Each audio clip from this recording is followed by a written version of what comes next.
Hi everyone, welcome back to Life with Keza. So uyu munsi nashatse ko tuganiraho gato mbagezeho ama result y'amatora yabaye muri Mahoro Peace Association in the United States. Ntago turamenya neza abantu batsinze cyangwa campaign yatsinze, ariko twabashije kumenya amakuru hamwe n'andi. Ndabizi burije ahantu henshi ubungubu hashobora kuba bwije cyane, ariko aho ndi jewe burije ariko si cyane.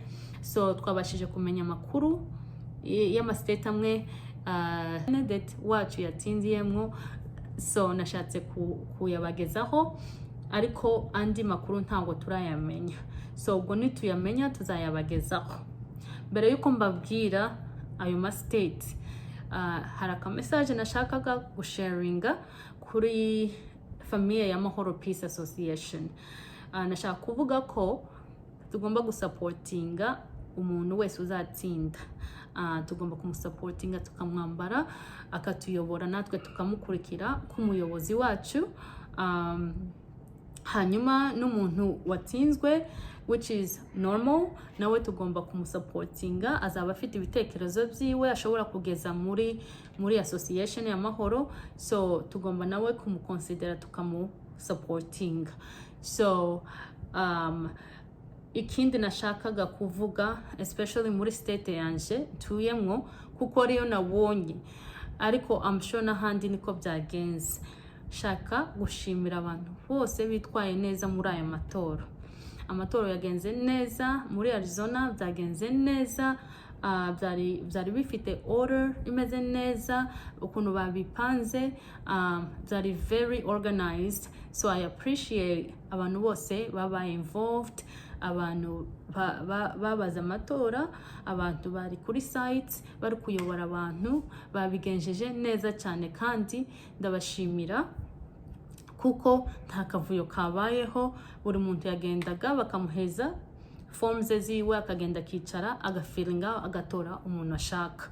Nta muntu nyine wabaye bother, nta muntu nyine wumvishije uncomfortable. Buri muntu yumvaga safe ari gutora, kandi agatora umuntu yifuza hatariho pressure runaka. So ndabashimiye, kandi nizeye yuko n'ahandi hose niko byagenze, kandi tuzabikomeze, kuko iyi ni democracy, kandi tugomba kuyiga tukayikora neza nk'abandi bose, kugira ngo tuzagira aho tugera natwe. So thank you guys everyone for staying organized, mugakurikiza amabwiriza batubwiye, mukabikora neza, kandi n'amatora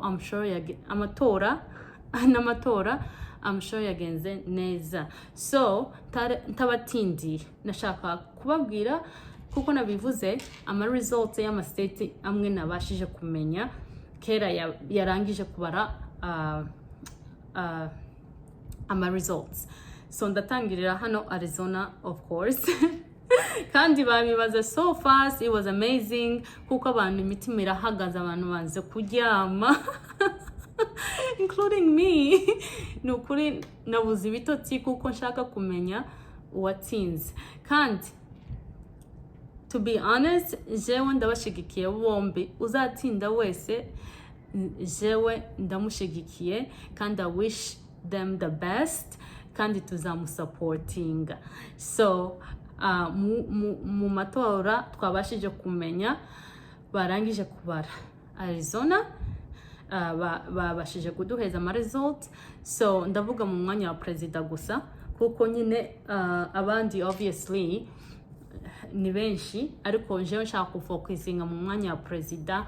So muri Arizona hagati ya Fabrice na Douglas, so Arizona ni nkaho Douglas yayitsinze, and then ahandi Douglas yatsinze nabashije kumenya ni Indiana, Kentucky, Michigan and Columbus. Ayo masete niyo nabashije kumenya yuko Douglas yatsinzemwo, kandi atsinda n'amanota menshi, nubwo ntayababwiye exactly, ariko numva yuko yatsinze n'amanota menshi. So mukomeze mukurikirane, ndagenda mbagezaho andi ma result uko agenda aza nanjye ndayabagezaho.